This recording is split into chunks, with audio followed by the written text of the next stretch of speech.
Hello दोस्तों, नमस्कार। Mishra science centre में मनीष मिश्रा आपका स्वागत करता है। आज हम लोग देखने वाले हैं 11th का केमिस्ट्री का अगला सीरीज, यानी कि आज का जो टॉपिक है वो है मूलानुपाती और अणुसूत्र, यानी अणुसूत्र और मूलानुपाती सूत्र के बारे में जानेंगे। बट आपको पता है कि टॉपिक शुरू करने से पहले हम जो है एक दमदार कोटेशन रखते हैं, वो सिर्फ आपके लिए होता है।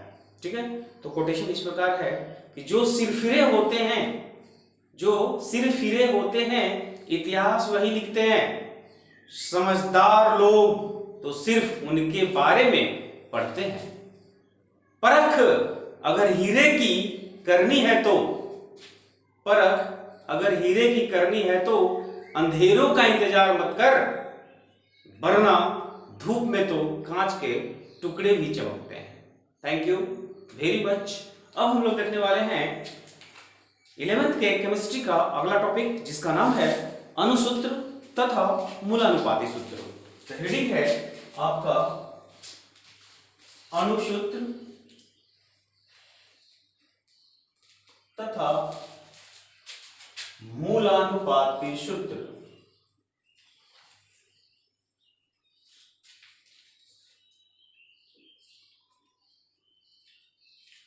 ठीक है, अणुसूत्र और मूलानुपाती सूत्र, इसको इंग्लिश में हम लोग बोलते हैं, अणुसूत्र को बोलते हैं मॉलिक्यूलर फॉर्मूला।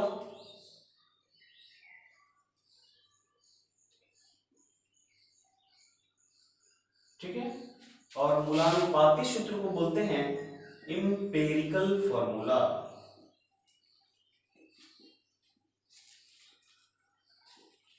ठीक है, तो अणुसूत्र तथा मूलानुपाती सूत्र को हम लोग को देखना है। ये आपको टॉपिक समझने से पहले आपका एक उदाहरण लेता हूं, उस उदाहरण से ही आप खुद जो है इस टॉपिक का डेफिनेशन अरेंज कर लोगे।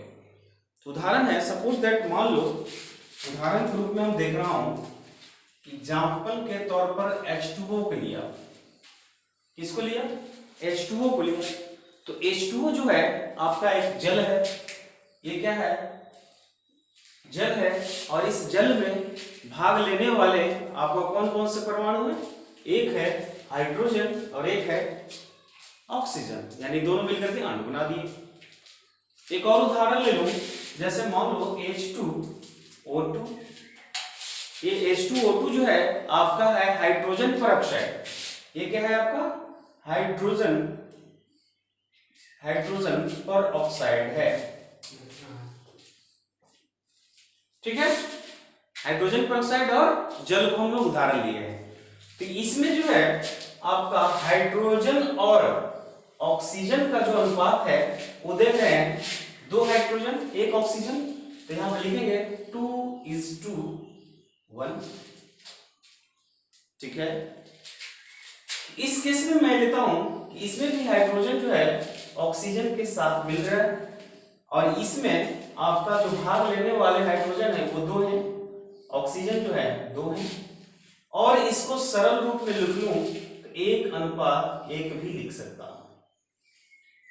ठीक है, आई होप कि आप समझ रहे हो। ठीक है, तो ये जो है आपको बना दिया जल, और ये जो है बना दिया हाइड्रोजन और ऑक्सीजन। ठीक है, कहने का मतलब है कि जो अणुसूत्र होते हैं वो अणुसूत्र किसी यौगिक में उपस्थित अणु होते हैं। वर्तमान में जितने अणु या वर्तमान में जितने परमाणु की संख्या होते हैं उसी को अणुसूत्र दर्शाता है।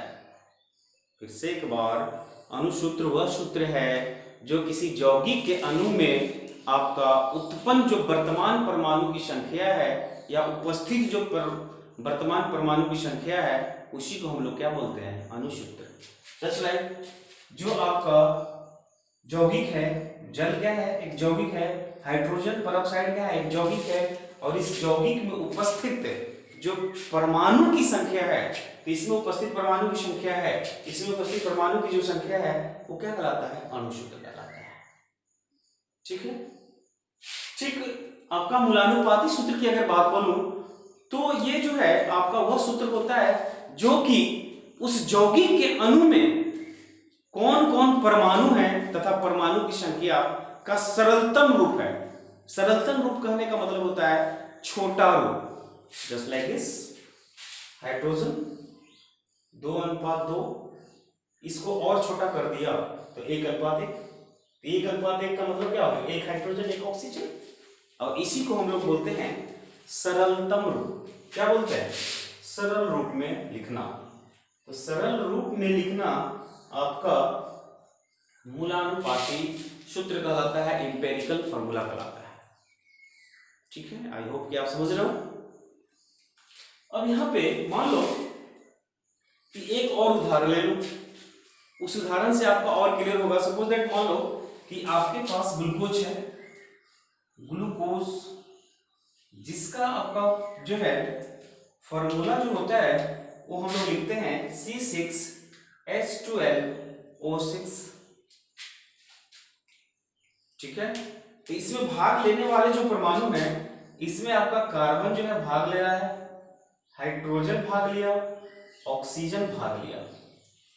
ठीक है, यानी कि कार्बन का अनुपात, हाइड्रोजन का अनुपात और ऑक्सीजन का अनुपात।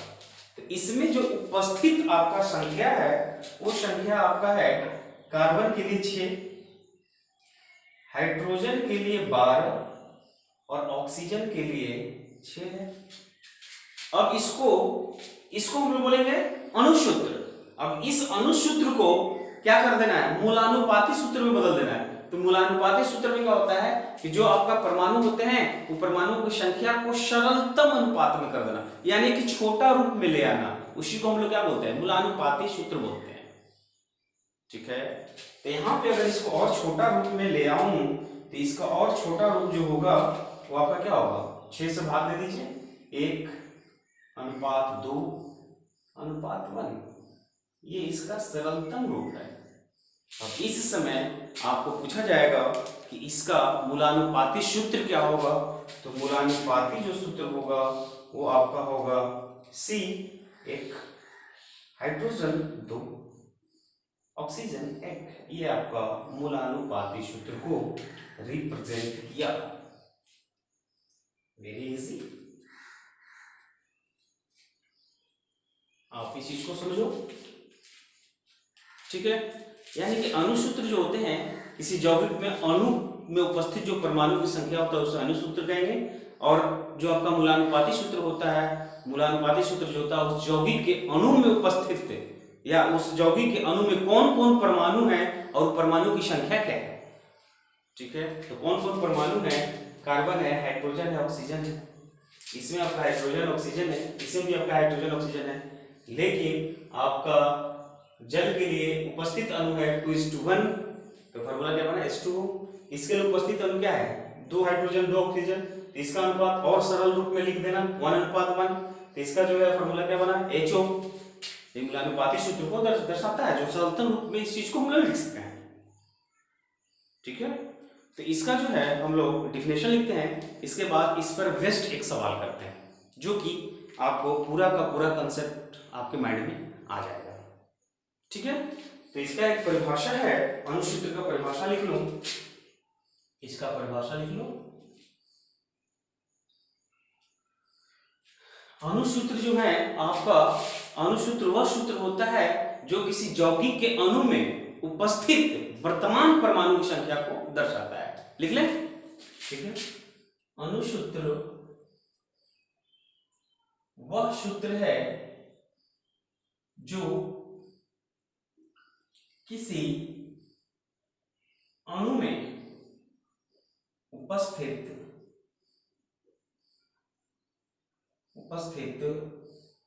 वर्तमान परमाणुओं की संख्या को दर्शाता है, उसे हम लोग क्या कहेंगे, अणुसूत्र कहेंगे। ठीक है, या फिर ऐसे भी लिख सकते हो, किसी यौगिक में उपस्थित, ऐसे लिख लो, सॉरी यहां पर लिख लो, किसी यौगिक में, वह सूत्र है जो किसी यौगिक में उपस्थित वर्तमान परमाणुओं की संख्या को रिप्रेजेंट करता है, दर्शाता है। ठीक है, आई होप कि आप समझ रहे हो। इसको और एक डिफाइन कर सकते हो, एक और तरीका है याद करके कि किसी यौगिक के अणु में उपस्थित किसी यौगिक के अणु में उपस्थित परमाणु की संख्या को हम लोग क्या कहेंगे, अणुसूत्र कहते हैं। आई होप कि आप समझ रहे हो, ठीक है, आई होप आप समझ गए। अणुसूत्र क्या है? वह सूत्र है जो किसी यौगिक के अणु में उपस्थित वर्तमान में परमाणु की संख्या, यानी कि जो रिप्रेजेंट करता है, यानी कि प्रेजेंट में, उसको हम लोग क्या कहेंगे, अणुसूत्र कहेंगे। मूलानुपाती सूत्र का हम लोग डिफाइन करें तो हम लोग कह सकते हैं, इस जगह मूलानुपाती सूत्र को हम लोग डिफाइन करता हूं, ठीक है,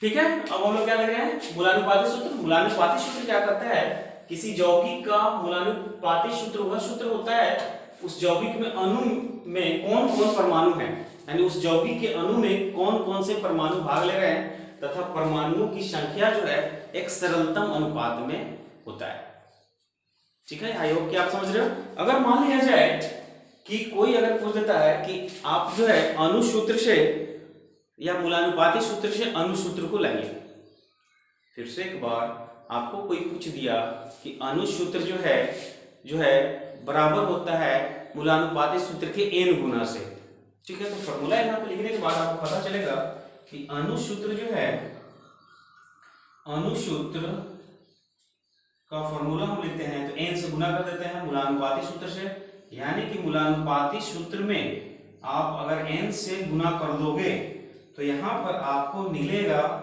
n बराबर, यानी कि n जो है आपका क्या है, नंबर पे लिखा है, तो अणुसूत्र बटा मूलानुपाती सूत्र, इससे आपका n का पता चल जाएगा और उस n से आप क्या निकालोगे, अणुसूत्र भी निकाल सकते हो और मूलानुपाती सूत्र भी निकाल सकते हो, ठीक है। तो यहाँ पे हम लोग को निकालना है, पहले अगर सपोज मान लिया जाए कि इसका हमको निकालना है मूलानुपाती, n का मान निकालना है, ठीक है। यहाँ पे आपको पता चल जाएगा, देखिए यहाँ पे H2O2 के लिए हमको निकालना है n का मान। तो आपको पता है कि H2O2 में हाइड्रोजन पेरोक्साइड में हाइड्रोजन और ऑक्सीजन जो है 2:2 के अनुपात होते हैं, या फिर इसको सरल रूप में जब लिखते हैं तो 1:1 होता है, ठीक है। अब यहाँ पे पूछेंगे कि इसका n का मान कितना है, तो यहाँ पे n का मान हम अगर यहाँ पे n बराबर डायरेक्टली अगर देखें तो n बराबर आपको 2 दिख रहा होगा।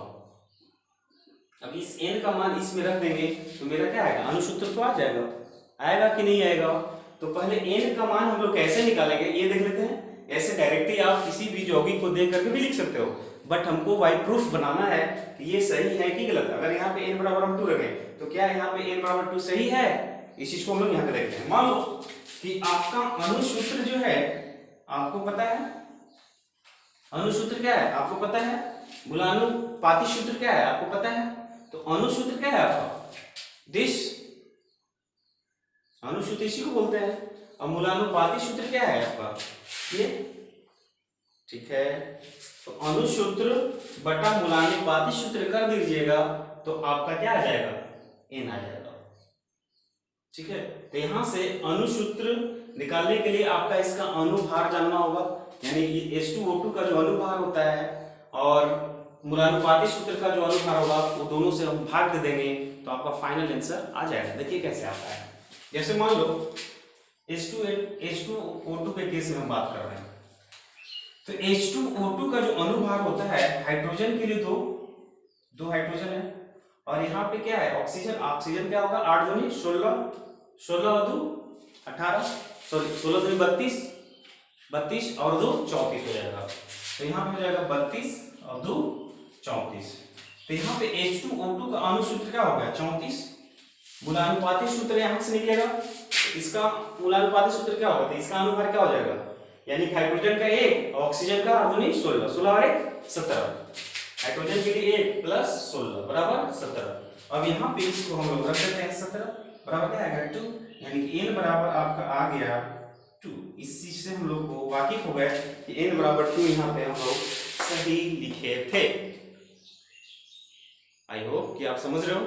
अब डायरेक्टली अगर मान लो कि सर ये है, आप इसका जो है मूलानुपाती सूत्र जो अणुसूत्र जो लिखे हैं, इसका अणुसूत्र में इस अनुसूत्र में आपका इसका मूलानुपाती सूत्र जो आप निकाले हो, इसका n बराबर अगर आप लिखते हो 6, आपको पता है कि 6 है कि नहीं, लेकिन देखने के बाद आपको लग रहा होगा कि ये 6 है, बट आपको बाय फार्मूला यूज करके बनाना है। तो देखिए इसका फार्मूला यूज करके हम लोग बनाते हैं, बहुत आसान है, देख लीजिए।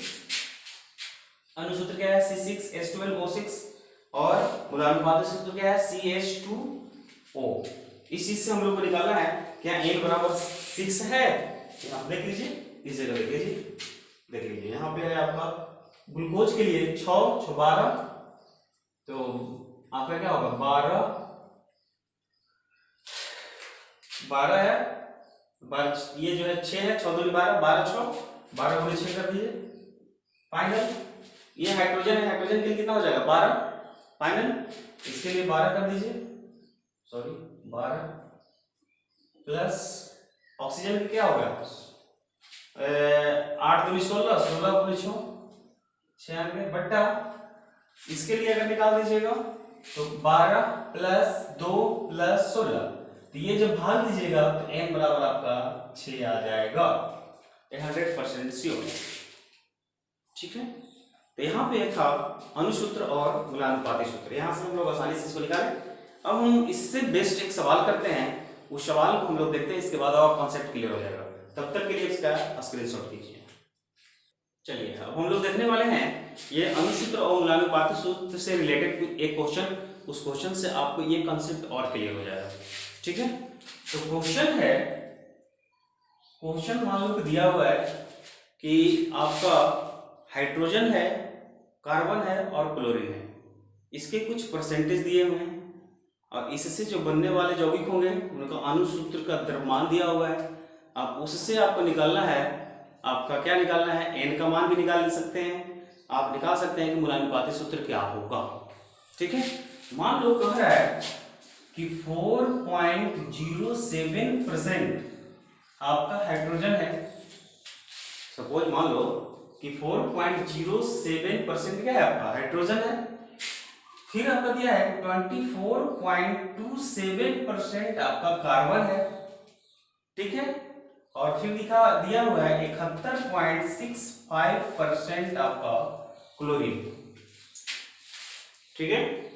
अब यहाँ पे कह रहा है कि इसका जो अनुसूत्र है, अनुसूत्र का जो द्रव्यमान है वो द्रव्यमान दिया हुआ है 98.65, मान लो कितना दिया हुआ है, या 96, इसको 96 कर दो, इतना ग्राम दिया हुआ है दोस्त,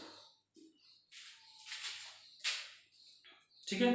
अब इस क्वेश्चन को आपको करने के लिए बहुत इजी है दोस्त। अब इसके लिए हम लोग को कुछ रूल अपनाना होगा। तो सबसे पहले ये क्वेश्चन को बनाने के लिए इस चीज को हम लोग 2-3 स्टेप में इसको रखेंगे, और उस 3 स्टेप को आप अगर फॉलो कर लोगे, अगर पूरा समझ में आएगा, तो ये क्वेश्चन जो है आपका म से मक्खन हो जाएगा और ख से खलास भी कर दोगे, ठीक है। समझ में आ रहा है कि नहीं आ रहा है? तो सबसे पहले क्या करना है कि ये परसेंटेज को, ये जो परसेंट दिया हुआ है, इस परसेंटेज को आपको ग्राम में बदलना है। जो परसेंट है उसको पहले क्या लिख लेना है, ग्राम में लिख लेना है, ठीक है। तो अगर मान लो कि कोई आपका अनुसूत्र वाले यौगिक है जिसका 100 ग्राम वजन है, द्रव्यमान कितना है 100 ग्राम, ठीक है। तो हाइड्रोजन किस में इसका द्रव्यमान कितना होगा 4.07 ग्राम, इसके लिए हो गया हाइड्रोजन के लिए। क्लोरीन के लिए, कार्बन के लिए क्या होगा 24.2 ग्राम जो है आपका कार्बन के लिए हो गया, और 71.65 ग्राम जो हो गया वो क्लोरीन के लिए हो गया। ये स्टेप फर्स्ट कर दो, स्टेप बाय स्टेप करोगे तो पूरा समझ में आ जाएगा, ठीक है। आई होप समझ में आ रहा है कि नहीं आ रहा है? आ रहा है। तो यहाँ पे हम लोग परसेंटेज को ग्राम में रख दिए, ठीक है। अब यहाँ पे स्टेप 2 में चलते हैं। स्टेप 2 में हम लोग क्या करेंगे कि ये आपका जितने सारे परमाणु दिए हुए हैं इनका ग्राम में जो वेट होगा उनके लिए मोल निकालना होता है। क्या निकालना होता है? मोल। तो मोल के लिए जो फॉर्मूला होता है आपको पता होगा कि मोल जो होता है वो भार बटा अनुभार होता है। अनुभार का हो या परमाणु भार का हो, ठीक है। तो यहां से जब आप इसके लिए आप मोल निकालोगे, इसके लिए मोल निकालोगे, इसके लिए मोल निकालोगे, तो आपका क्या निकल जाएगा, हाइड्रोजन, कार्बन और क्लोरीन का मोल निकल जाएगा। फाइनल समझ में आ रहा है कि नहीं आ रहा है? आ रहा है। तो यहाँ स्टेप 1 में 2 में क्या करने वाले हैं हम लोग, मोल निकाल लेते हैं। तो मोल क्या हो जाएगा, मोल का फॉर्मूला है भार बटा अनुभार। तो भार कितना दिया हुआ है दोस्त आपका, हाइड्रोजन के लिए भार है 4.07, अनुभार यानी परमाणु भार कितना होता है हाइड्रोजन का, तो एग्जैक्टली जो होता है 1.008 होता है। ठीक है, तो इसका जो मान आया वो 4.07 ही आया अप्रोक्सीमेटली। ठीक है, इस केस में जाओगे तो इसके लिए क्या होगा, 24.27 है। और कार्बन के लिए जो आपका द्रव्यमान होगा, कार्बन के लिए जो अनुभार होगा, वो अनुभार एग्जैक्टली अगर हम बोले तो एग्जैक्टली होता है 12.01। तो इसका जो मान हम लोग लिखेंगे वो लिखेंगे 2.02।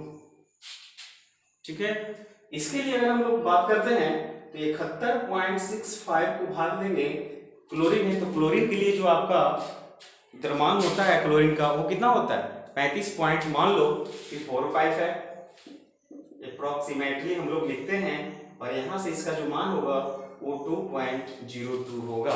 तो स्टेप 2 में आप ये कर दिए, इनके मोल की संख्या को निकालिए। ठीक है, आई होप क्या समझ रहे हो। अब यहाँ पे क्या करना है, ये जो मोल की संख्या है, इस मोल अगले स्टेप की बात बोल रहे हैं, ये जो मोल की संख्या है, इस मोल की संख्या में सबसे छोटा कौन दिख रहा है, तो ये आपका बड़ा है और ये दोनों क्या है, छोटा है। तो मोल की संख्या में छोटा वाला से जब भाग दो दोगे तो स्टेप हमें यहाँ पे स्टेप 3 की बात बोलूं तो ये आपका जो दिख रहा है मोल की संख्या, इस मोल की संख्या में सबसे छोटा वाला से भाग दे दीजिएगा तो आपका निकलेगा यहाँ पे 4.07। इसको छोटा वाला से इससे भाग दे दो 0.2। अब इसको जो है उसी से भाग दे दो 0, तो इसको काटोगे तो 2 आएगा, 0.2 बटा 2.02, इसका क्या है 1 आया, 2.02 बटा 2.02 क्या आ गया 1 आ गया। अब यहाँ पे जो आपका सीक्वेंस बना वो क्या होगा 2:1:1, 2:1:1 आया।